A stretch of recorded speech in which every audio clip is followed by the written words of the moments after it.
Hello everyone, कैसे हो सारे के सारे क्लास 12 के उड़ान बैच वालों। तो देखो भैया, आज से हम लोग फिजिक्स स्टार्ट कर रहे हैं। तो फिजिक्स का जो सबसे पहला चैप्टर है भैया, क्या है? Electric charge and field. हर एक लेक्चर को बिल्कुल कंसेप्चुअली समझना है, क्वेश्चंस प्रैक्टिस में ज्यादा ध्यान देना है, डेरिवेशन को बहुत अच्छे से करना है और हर एक बेसिक बेसिक पॉइंट को समझते हुए चलना है। क्लियर है क्या? और एक बात, नोट्स बहुत प्रॉपर वे में बनाना भैया, नोट्स ही सब कुछ होने वाला है। क्लियर है? तो सुनो ध्यान से भैया, ये जो चैप्टर है इलेक्ट्रिक चार्ज एंड फील्ड, ये आया कहां से? ये फिजिक्स का कौन से ब्रांच का है, कौन से यूनिट का है? तो एकदम बेसिक से चलने वाले हैं। देखो भैया, मैं आपको बताता हूं कि इलेक्ट्रिक चार्ज एंड फील्ड जो आया है, ये आया है इलेक्ट्रोस्टैटिक से। किससे? ध्यान से देखो भैया, यहाँ पे जो मेरा यूनिट है, ये कौन है भैया? इलेक्ट्रोस्टैटिक। कौन है? इलेक्ट्रोस्टैटिक। अब एक बात बताओ, एक एक वर्ड को सुनना। इलेक्ट्रोस्टैटिक को मैंने तोड़ दिया, इलेक्ट्रो अलग स्टैटिक अलग, तो आपको दिख रहा होगा ये जो इलेक्ट्रो वर्ड आया है, ये आया है किससे? इलेक्ट्रिक चार्ज से। और स्टैटिक, स्टैटिक का मतलब क्या होता है? रुक जाना, कोई भाग नहीं रहा, स्टैटिक है, रुका हुआ है। मतलब इलेक्ट्रोस्टैटिक में हम क्या बात करने वाले हैं? When the electric charge is at rest, जब हमारा इलेक्ट्रिक चार्ज किस में रहेगा? रेस्ट में रहेगा। ऐसे को हम लोग क्या बोलते हैं? इलेक्ट्रोस्टैटिक बोलते हैं। और जो हमारा चैप्टर है इलेक्ट्रिक चार्ज एंड फील्ड, ये किसका पार्ट है? इलेक्ट्रोस्टैटिक का ही पार्ट है। और सुनो एक बात, इलेक्ट्रोस्टैटिक में हमें दो चैप्टर पढ़ना है। एक तो हमें पढ़ना है इलेक्ट्रिक चार्ज एंड फील्ड, जो हमने स्टार्ट किया है, और इसके बाद जो चैप्टर है उसका नाम है electrostatic potential and the capacitance. और ये दोनों चैप्टर का जो वेटेज है वो है 16 मार्क्स। तुम देख रहे हो, एक यूनिट जो मेरा इलेक्ट्रोस्टैटिक है, इसका वेटेज 16 मार्क्स है, इसलिए एक एक चीज को अच्छे से समझेंगे। क्लियर है? अगर मैं बोलूं व्हाट इज इलेक्ट्रोस्टैटिक्स, तो आप क्या बोलोगे? Electrostatic is the branch of physics that deals with the study of electric charge at rest. मतलब इस पूरे चैप्टर में हम कैसे डील करेंगे? When the electric charge it as rest. Rest का मतलब क्या होता है? रुका हुआ है। क्लियर है ना? चलो जल्दी से उतारो फटाफट से, एक एक चीज को अच्छे से उतारते हुए चलना है। क्लियर? जल्दी उतारो। ओ, इलेक्ट्रोस्टैटिक्स। ठीक है, चलो क्लियर है। अब देखो भैया, यहाँ पे ये जो चैप्टर है, देखो एक एक चीज बता रहा हूं। हम कौन सा चैप्टर स्टार्ट कर रहे हैं? Electric charge and field. तो पहले भैया हमें इलेक्ट्रिक चार्ज को बहुत अच्छे से समझना है। अगर चार्ज को समझोगे तब ना उसके फील्ड को समझोगे। अगर मान लो तुम्हें किसी इंसान को जानना है, तो पहले इंसान को जानो, फिर उसके फील्ड को भी जानो, भैया उसका सर्कल कैसा है, क्योंकि सर्कल बहुत कुछ बता देता है। क्लियर है? तो इस पूरे चैप्टर को अच्छे से पढ़ेंगे। पहले इलेक्ट्रिक चार्ज पढ़ेंगे और उसके बारे में फिर इलेक्ट्रिक फील्ड के बारे में भी पढ़ेंगे। ठीक है? अब एक क्वेश्चन मैं आपसे पूछूं क्या? यार, ये इलेक्ट्रिक चार्ज क्या होता है? What do you mean by electric charge? सोचो, जल्दी सोचो तो। इलेक्ट्रिक चार्ज का मतलब क्या होता है? आप बोलोगे सर इलेक्ट्रिक चार्ज मतलब एक तो होता है मेरा पॉजिटिव चार्ज, एक मेरा होता है नेगेटिव चार्ज। हाँ भैया ठीक है, पॉजिटिव भी होता है नेगेटिव भी होता है, पर चार्ज क्या होता है मैं आपको बताता हूँ। बेसिकली चार्ज एक प्रॉपर्टी होता है किसी भी मटेरियल का, या मान लो मैटर का। मान लो मैं एक मटेरियल हूं या एक मैं मैटर हूं, तो इलेक्ट्रिक चार्ज क्या है? Electric charge is the property. Electric charge क्या है? It is the property of the material. It is the property of the material due to which या तो वो इलेक्ट्रिक अफेक्ट को एक्सपीरियंस कर सकता है, या तो वो मैग्नेटिक अफेक्ट को एक्सपीरियंस कर सकता है, या वो प्रोड्यूस कर सकता है। What is electric charge? मैं फिर से बोल रहा हूं, इलेक्ट्रिक चार्ज बेसिकली एक प्रॉपर्टी होता है मटेरियल का, जिसके वजह से या तो वो इलेक्ट्रिक अफेक्ट को, किसको? इलेक्ट्रिक अफेक्ट को, या तो वो फील कर सकता है, या तो वो प्रोड्यूस कर सकता है। सिमिलरली, या तो वो मैग्नेटिक अफेक्ट को फील कर सकता है, या तो वो प्रोड्यूस कर सकता है। आगे आप पढ़ोगे डिटेल में कि इलेक्ट्रिक फील्ड क्या होता है, मैग्नेटिक फील्ड क्या होता है। अभी बस सिंपल पता होना चाहिए। What do you mean by electric charge? Electric charge is the fundamental property of the matter, या मटेरियल भी बोल सकते हो, due to which it produces and experience electric and magnetic effect. Electric भी एंड मैग्नेटिक भी। ठीक है? जैसे एग्जांपल मैं बताता हूं, जैसे बचपन में क्या करते थे, नहीं करते थे, या पेन से या पेंसिल से हम लोग रब करते थे इसको, फिर कागज सामने रखते थे तो अट्रैक्ट कर जाता था। करता था या नहीं करता था? जैसे लाइटनिंग जो होता है वो भी किसके वजह से होता है? चार्ज के वजह से होता है। तो ये सब जितना भी कुछ होता है, अट्रैक्शन जो हो रहा है ना पेन से, ये कागज जो चिपक जा रहा है, ये किसके वजह से हो रहा है? ये सारा कुछ इलेक्ट्रिक चार्ज के वजह से हो रहा है। कभी कॉम्ब करते हैं तो बाल नहीं हमारा फंसने लग जाता है, ये भी किसी की वजह वजह से होता है? इलेक्ट्रिक चार्ज के वजह से होता है। जैसे मैंने छोटा सा एग्जांपल लिखा है कि when a glass rod is rubbed with silk, या नाइलॉन से भी ले सकते हैं, तो क्या होता है? It acquires the power to attract light object like small piece of paper. Attract करने लगता है ना स्मॉल पीस ऑफ पेपर, तो ये सब किसके वजह से होता है? चार्ज के वजह से होता है। This property develop in the rod is called electric charge. ठीक है, तो ये सब बेसिक है। मैं बोलूँ ये सब उतना कुछ खास है नहीं, पर चैप्टर स्टार्ट कर रहे हैं तो हल्का पता होना चाहिए। कोई पूछ दे भैया चार्ज क्या है, तो बोलोगे sir positive charge negative charge. नहीं, it is a property of a material, या it is a property of the matter due to which it produces या experience magnetic effect as well as electrical effect. Clear है ना? चलो भैया आगे बढ़ते हैं। अब यहां से हमारा चैप्टर स्टार्ट होगा। अब ये यहां से चैप्टर स्टार्ट होगा, सुनिएगा ध्यान से। सबसे पहला पॉइंट जो मैं बताने वाला हूं कि भैया there are two types of charge. कितने टाइप्स के चार्ज होते हैं? टू टाइप्स ऑफ चार्ज होते हैं। एक एक करके समझना भैया, ये नहीं बच्चों वाला कि चार्ज बता दिया पॉजिटिव नेगेटिव। इसका कंसेप्ट भी समझिएगा। मैं बोल रहा हूँ बेसिक को स्ट्रॉन्ग करिए, ऐसा मत समझना कि सब कुछ आता है तुम्हें कुछ नहीं आता, ये मान के चलो। क्लियर है? तो टू टाइप्स ऑफ चार्ज होता है। एक तो मेरा होता है भैया पॉजिटिव चार्ज होता है, ठीक है, और एक मेरा कौन सा चार्ज होता है? नेगेटिव चार्ज होता है। ठीक है, पॉजिटिव चार्ज मतलब आप ऐसा समझ सकते हो इलेक्ट्रॉन, क्योंकि इलेक्ट्रॉन मेरा नेगेटिवली चार्ज होता है। और पॉजिटिव चार्ज मतलब आप समझ सकते हो प्रोटॉन, क्योंकि प्रोटॉन मेरा कैसा चार्ज होता है? पॉजिटिव। अब देखो यहाँ पे इस चैप्टर में इलेक्ट्रॉन प्रोटॉन न्यूट्रॉन के बारे में बहुत कुछ जानना है। क्या क्या देखो, आपको पता होना चाहिए इलेक्ट्रॉन ये मेरा क्या होता है? प्रोटॉन। और ये मेरा क्या होता है? न्यूट्रॉन। इसके चार्ज के बारे में आपको पता होना चाहिए। सबसे पहले चार्ज के बारे में पता होना चाहिए, और दूसरा चीज मास के बारे में भी पता होना चाहिए। क्वेश्चन बहुत अच्छा अच्छा पूछा हुआ है, मैं सब बताऊंगा, सुनना। एक इलेक्ट्रॉन का जो चार्ज होता है वो कितना होता है? पहली बात तो इलेक्ट्रॉन मेरा नेगेटिवली चार्ज होता है, तो -1.6 इंटू 10 की पावर -19 कूलम। चार्ज का यूनिट क्या होता है? कूलम। ठीक है, और जितना चार्ज इलेक्ट्रॉन में होता है उतना ही चार्ज प्रोटॉन में होता है, पर इलेक्ट्रॉन मेरा नेगेटिवली चार्ज है, प्रोटॉन मेरा पॉजिटिवली चार्ज है। तो यहाँ पे प्लस हो जाएगा 1.6 इंटू 10 की पावर -19 कूलम। और न्यूट्रॉन में तो कोई चार्ज ही नहीं होता, ये नील होता है, या इसको हम लोग जीरो भी बोल देते हैं। क्लियर है ना? अब सुनो ध्यान से, थोड़ा सा हमें मास के बारे में भी पता होना चाहिए। ध्यान से सुनो, काम आएगा भी। होता क्या है कि इलेक्ट्रॉन का जो मास होता है वो बहुत कम होता है, नेग्लिजिबल होता है, ना के बराबर। अरे भैया ना के बराबर पर कुछ तो होगा, कुछ तो होगा। तो भैया एक इलेक्ट्रॉन का जो मास होता है वो पता है कितना होता है? 9.1 इंटू 10 की पावर -31 kg। 10 की पावर -31, हाँ बहुत कम है पर कुछ तो है। और एक प्रोटॉन का जो मास होता है वो होता है 1.672 इंटू 10 की पावर -27 kg।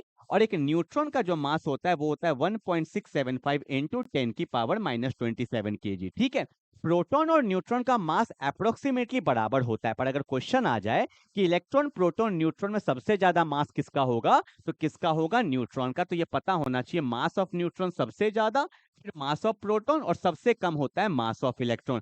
ऐसा मत सोच लेना सर 10 की पावर -31 इसका तो ज्यादा होना चाहिए ना। अरे माइनस है वो तो नीचे आ जाएगा, तो 0.000 हो जाएगा। ठीक है, तो ये अपने को एक बात तो पता होना चाहिए। और एक बात ये पता चल गया कि इलेक्ट्रॉन का चार्ज कितना होता है, प्रोटॉन का कितना होता है, न्यूट्रॉन का कितना होता है, और उसका मास कितना होता है। क्लियर है? जल्दी से इतना उतारो फटाफट से।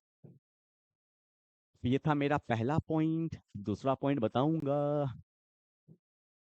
ठीक है, क्लास एकदम रेगुलरली रहो। ठीक है, ऐसा नहीं कि भैया क्लास मिस कर रहे हो। ठीक है, चलो आगे बढ़े फटाफट से। इलेक्ट्रॉन प्रोटॉन न्यूट्रॉन हो गया अच्छे से। अब देखो सेकंड पॉइंट बता दूं अच्छे से। अब देखो, अब जो मेरा सेकंड पॉइंट है ये बहुत अच्छे से समझना। मान लो यहाँ पे भैया कोई एक चुन्नू है। ठीक है भैया, कोई एक चुन्नू है, इसको मैं मान लेता हूँ ये एक न्यूट्रल है। जनरली हम लोग जो बात करते हैं वो फिलहाल न्यूट्रल एटम के बारे में ही बात करते हैं। ठीक है, क्योंकि जितना इलेक्ट्रॉन होगा उतना ही क्या होगा? प्रोटॉन होगा। एक बात आपको बताता हूँ, जैसे मान लो ये मेरा एटम है, एटम के बीच में क्या होता है? न्यूक्लियस होता है, और उसके चारों तरफ शेल्स होंगे। ठीक है, और शेल्स में कौन होता है भैया? इलेक्ट्रॉन होता है। न्यूक्लियस के अंदर कौन होता है? प्रोटॉन। और कौन होता है? न्यूट्रॉन। एक बात ध्यान से सुनना, जब कभी भी सुनना इस बात को, बहुत इंपॉर्टेंट बात बता रहा हूं। जब किसी बॉडी में चार्ज आता है तो वो किसके वजह से आता है आपको पता है? इलेक्ट्रॉन के वजह से। इलेक्ट्रॉन के ट्रांसफर के वजह से बॉडी में चार्ज आता है। बॉडी में जो चार्ज आ रहा है उसमें प्रोटॉन और न्यूट्रॉन का कोई भी रोल नहीं रहता है। आप बोलोगे सर क्यों? क्योंकि proton and neutron is tightly bound inside the nucleus. वो टाइटली बाउंड है। अगर तुम प्रोटॉन को ही निकाल दोगे तो न्यूक्लियस खत्म, न्यूक्लियस खत्म तो एटम खत्म, एटम खत्म तो धरती खत्म। क्लियर है ना? तो बॉडी में कभी भी चार्ज आता है, it is just because of the transfer of electron, क्योंकि क्योंकि इलेक्ट्रॉन शेल में घूम रहा होता है तो फ्रीली मूव करता है, तो उसको ट्रांसफर करना क्या हो जाता है, इजी हो जाता है। तो एक बात आपको समझ में आया कि बॉडी में कभी भी चार्ज आ रहा है, it is due to the transfer of electron, ठीक है ना। अब देखो भैया बॉडी मेरा न्यूट्रल है, एक क्वेश्चन यहाँ पे बन जाता है, क्या कोई बॉडी न्यूट्रल है तो क्या उसमें चार्ज है? सोचो सोचो, जल्दी सोचो, बहुत तुम्हें फिजिक्स आ रहा है, जल्दी सोचो, इजी लग रहा था ना, जल्दी सोचो।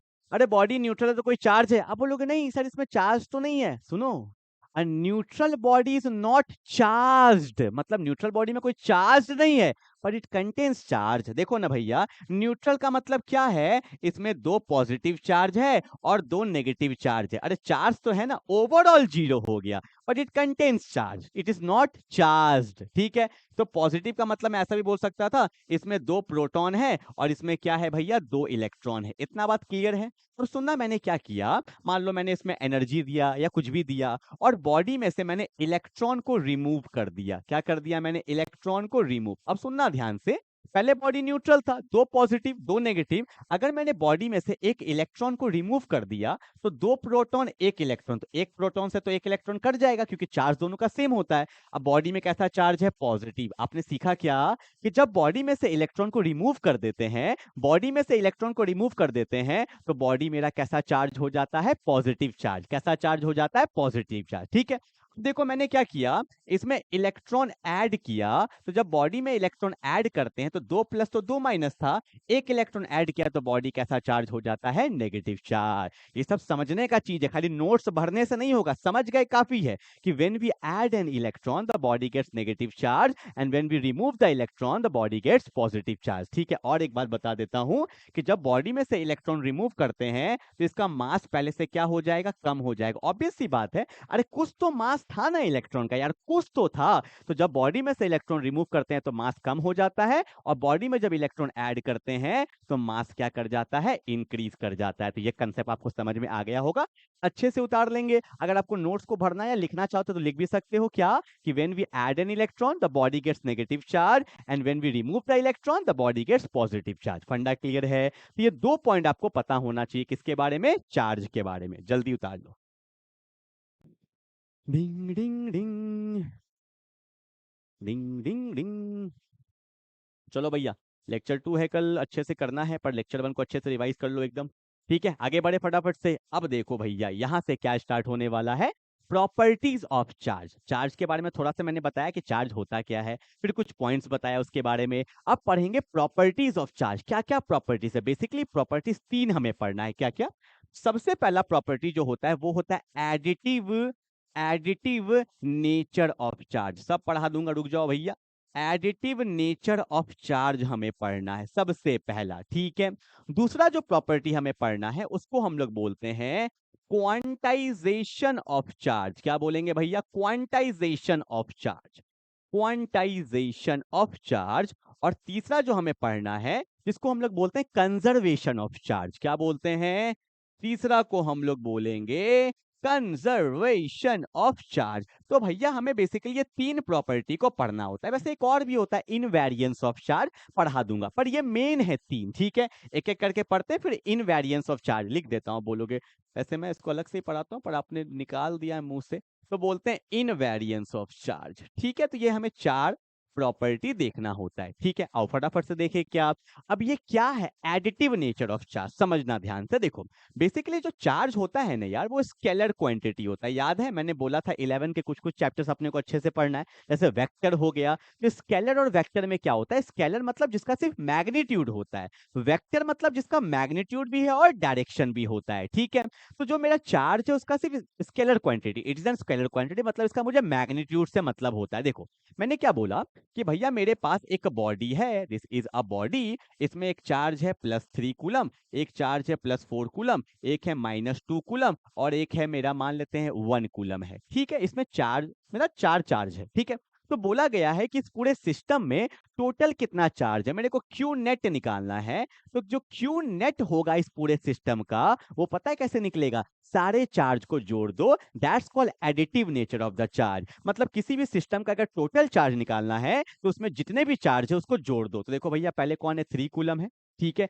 फिर कौन है? 4 कूलम है, फिर कौन है भैया मेरा, कौन है, माइनस है, तो यहाँ पे -2 कूलम है, और यहाँ पे कौन है, प्लस कूलम। जैसा साइन है वैसे हम लोग रख देंगे, ठीक है। तो अब कितना आंसर होगा, 4 3 7, 7 और 1 8, 8 से 2 गया, तो भैया कितना हो गया मेरा, 6 coulomb. That's my final answer, ठीक है। मतलब किसी भी सिस्टम में, किसी भी बॉडी में जो मेरा क्यू नेट होगा वो सारे सम कर दो, that is called Q1 plus Q2 plus Q3 plus जितना भी होगा Qn तक, ठीक है। That's called the additive nature of the charge, ठीक है ना। तो ये बहुत सिंपल सिंपल प्रॉपर्टीज होता है, फटाफट से करेंगे, इस सब में टाइम वेस्ट नहीं है कि मान लो 10 क्वेश्चन करा दिया इसी पे, आपको भी अच्छा लग रहा है कि सर क्या मजा आ रहा है फिजिक्स में, मजा आएगा, रुको तो भैया अभी तो चल ही रहा है पहला, ठीक है। क्लास 12 का जो फिजिक्स है ना, एज कंपैरिजन टू क्लास 11 बहुत इजी है। क्लास 11 में क्या होता है कि 10 से 11th में आते हैं भैया, अचानक वेक्टर आ जाता है, काइनेमेटिक्स आ जाता है, rotational motion, circular motion, sound and waves, ठीक है, तो पल्ले ही नहीं पड़ता है। अब तुम झटका खा चुके हो तो अब तुम्हें बहुत कुछ इजी लगेगा, ठीक है। चलो आगे बढ़े। ओके, अगला आता है, that's called quantization of charge, VVI है, दैट्स कॉल्ड इंपॉर्टेंट। ये मेरा अच्छा टॉपिक है, अभी तक का सबसे ढंग का टॉपिक यही है। देखो क्वांटाइजेशन ऑफ चार्ज, सुनना मैंने क्या बोला कि भैया कोई भी बॉडी में जो चार्ज आता है, चार्ज को क्यू से बताते हैं, मैंने आपको जस्ट बताया था, किसी भी बॉडी में जो चार्ज आता है it is due to the transfer of electron. मतलब कोई भी बॉडी में जो चार्ज आया होगा वो किसके बदौलत आया होगा भैया, इलेक्ट्रॉन के बदौलत ही आया होगा। कंसेप्ट है या नहीं है, बोलो ना, है या ना। किसी भी बॉडी में जो चार्ज आया होगा वो किसके बदौलत आया होगा, इलेक्ट्रॉन के बदौलत। इतना क्लियर है। अब एक बात बताओ, कितना इलेक्ट्रॉन, 1 2 3 4 5 10 लाख करोड़ हजार करोड़ लाख करोड़, कितना भी हो सकता है। कभी तुमने सुना है आधा इलेक्ट्रॉन आ रहा है, कभी फ्रैक्शनल इंटीजर आ रहा है, कभी पॉइंट इलेक्ट्रॉन आ रहा है, नहीं, इलेक्ट्रॉन हमेशा इंटीजर होगा। That is Q. किसी भी बॉडी में जो चार्ज आता है वो इलेक्ट्रॉन के बदौलत ही आता है, पर कितना इलेक्ट्रॉन, एन इलेक्ट्रॉन। और यहाँ पे जो एन होगा ये हमेशा क्या होना चाहिए, इंटीजर होना चाहिए, ठीक है। तो किसी भी बॉडी में जो चार्ज आता है वो इलेक्ट्रॉन के बदौलत ही आता है, पर कितना electron, it can be n, can be 1, n can be 2, n can be 3, it can be anything. पर ये कभी भी फ्रैक्शन नहीं होगा, कभी भी पॉइंट नहीं होगा, ठीक है ना। तो इसी को बोलते हैं क्वांटाइजेशन ऑफ चार्ज। तो मैंने यहाँ पे एक क्वेश्चन लिया था, एक क्वेश्चन है, क्या लिखो क्वेश्चन जल्दी से, स्क्रीन पर नहीं, क्वेश्चन लिखो, लिखो। कैलकुलेट द, कैलकुलेट द, खुद से चलाओ pen, calculate the numbers of electron transferred. सुनो बताऊं क्या, मतलब मान लो मेरे बॉडी में 1 कूलम चार्ज आया, सुनो ना पहले, मेरे बॉडी में 1 कूलम चार्ज आया है। अगर मेरे बॉडी में 1 कूलम चार्ज आया है तो ऑब्वियस सी बात है इलेक्ट्रॉन का ट्रांसफर तो हुआ होगा, या तो गेन या तो लॉस, कुछ भी तो हुआ होगा। तो मेरे को बताना है कि अगर मेरे बॉडी में 1 कूलम चार्ज आया है तो कितने इलेक्ट्रॉन्स का ट्रांसफर हुआ है, तो मुझे नंबर्स ऑफ इलेक्ट्रॉन निकालना है। अब समझ में आया, तो क्वेश्चन लिखो, calculate the, calculate the numbers of electron transferred to acquire 1 coulomb of charge, to acquire 1 coulomb of charge, ठीक है। समझना, मान लो भैया एक चुन्नू है, ये एक चुन्नू है, अच्छे अच्छे क्वेश्चंस करेंगे एकदम। इस पे चार्ज आया है 1 कूलम, तो 1 कूलम आया है तो कितने इलेक्ट्रॉन का ट्रांसफर्ड हुआ होगा। तो आपको पता है Q इज इक्वल टू क्या होता है, एन ही होता है, तो एन निकालना है, तो एन इक्वल टू क्या होगा, Q बाई ई। चार्ज कितना है, 1 कूलम है, और एक इलेक्ट्रॉन का चार्ज कितना होता है, 1.6 इंटू 10 की पावर -19 आता है। बहुत लोग को डाउट आता है सर यहाँ माइनस नहीं लगाएंगे, नहीं लगाएंगे, क्योंकि एन तो इंटीजर में निकालना है ना यार, ठीक है। ऐसा थोड़ी है कि माइनस इलेक्ट्रॉन आ रहा है, ठीक है। ओके, 1 कूलम है, इसका चार्ज भी है, तो कूलम से कूलम कट गया, तो यहाँ पे देखो पॉइंट हटेगा तो ऊपर 10 आएगा, 2 से कितने बार में गया, 5, यहाँ पे 8 आ गया, और 5/8 होता है 0.625, ठीक है। 10 की पावर माइनस जाएगा तो ऊपर प्लस हो जाएगा, तो इसको मैं ऐसा भी लिख सकता हूँ कि 6.25 इंटू 10 की पावर 18 इलेक्ट्रॉन्स। पर आप बोलोगे सर इलेक्ट्रॉन्स तो कभी डेसिमल में नहीं आता है, तो यहाँ क्यों आया, अरे इसका यूज करो भैया। तो इसको मैं ऐसे भी तो लिख सकता था 625, तो 2 यहाँ कम हो जाएगा, 10 की पावर 16 इलेक्ट्रॉन अब आ गया इंटीजर में, ठीक है। तो ये भी सही है और ये भी सही है, ठीक है ना। तो ऐसे हम लोग क्वेश्चंस को करते हैं, इस पे और भी क्वेश्चंस करेंगे, पहले प्रॉपर्टीज पढ़ लेते हैं, फिर हम लोग टॉपिक वाइज सारे न्यूमेरिकल्स भी करते हुए चलेंगे। बस मैंने समझाया है कि भैया क्वांटाइजेशन होता क्या है, ठीक है। न्यूमेरिकल्स अभी करने वाले हैं हम लोग, ठीक है। लेक्चर 2 में करेंगे, आज थ्योरी पार्ट ज्यादा है। कंजर्वेशन ऑफ चार्ज, ये जो वर्ड है ना कंजर्वेशन, थक गए पढ़ते पढ़ते। एक पढ़ा था कंजर्वेशन ऑफ मास, याद है, mass neither be created nor be destroy. Similarly यहाँ भी वही conservation of charge, charge neither be created nor be destroy. ये बस एक फॉर्म से दूसरे फॉर्म में जा सकता है, ट्रांसफर्ड कर सकते हैं, ठीक है। जैसे मैं एग्जांपल लेके दिखाता हूं, देखो, पहले लिखना चाहो तो लिख सकते हो, लिखो, charge, charge neither be created, charge neither be created nor be destroy. Charge neither be created nor be destroy. ठीक है, अब देखो यहाँ पे क्या होगा। मान लो एक बॉडी है, इसमें चार्ज है 10 कूलम। ठीक है, अब मान लो यहाँ पे एक और बॉडी है, इसमें चार्ज है 4 कूलम। ठीक है, एक बॉडी ए है, एक बॉडी बी है। अब मैंने दोनों को टच किया, दोनों को टच किया तो भैया इधर उधर गया, पूरा इलेक्ट्रॉन गया, चार्ज इधर उधर गया। अब मैंने दोनों को अलग कर दिया, तो जब मैंने दोनों को अलग किया तो यहाँ पे क्या हुआ, 10 और 4 14, दोनों चार्ज एक हो गया, दो जिस्म एक जान, 14 हो गया। अब फिर अलग कर दिए। अब देखो यही हुआ है आज तक।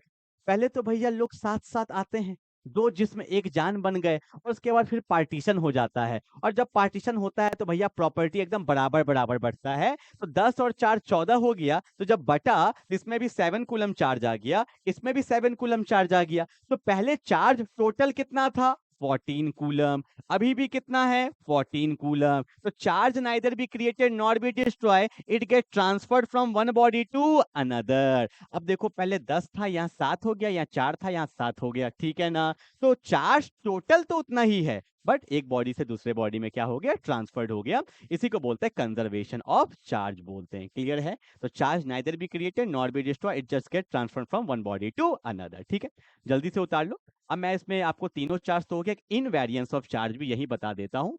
इन वेरिएंस ऑफ चार्ज, तो यहाँ पे नाम में लिखा इन वेरिएंस, मतलब वेरी नहीं करेगा। होता क्या है कि मान लो एक चुन्नू बुला लूं क्या, ठीक है मैं चुन्नू बना ही देता हूँ। मान लो ये मेरा एक चुन्नू है, ठीक है, इसका चार्ज मेरा क्यू है, अभी चार्ज क्या है, क्यू है, रेस्ट पे है।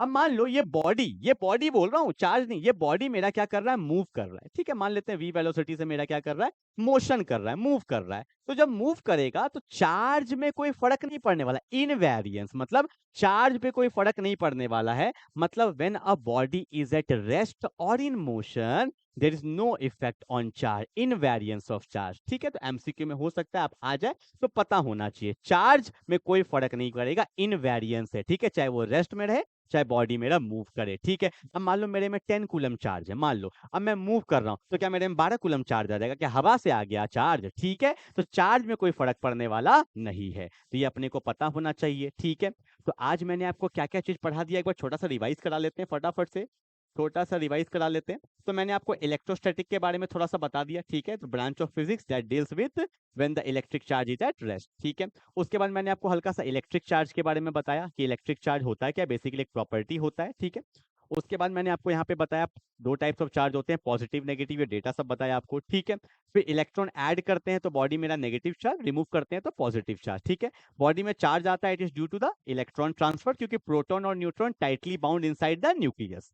उसके बाद देखो भैया मैंने क्या बताया, तीन प्रॉपर्टीज है, एडिटिव है, क्वांटाइजेशन है, कंजर्वेशन है, एक और मैंने बताया था इनवेरिएंस। एडिटिव हो गया, क्वांटाइजेशन हो गया, कंजर्वेशन, ये सब हम लोग कर चुके हैं। ठीक है, तो मिलते हैं लेक्चर नंबर 2 में, तब तक के लिए बाय बाय।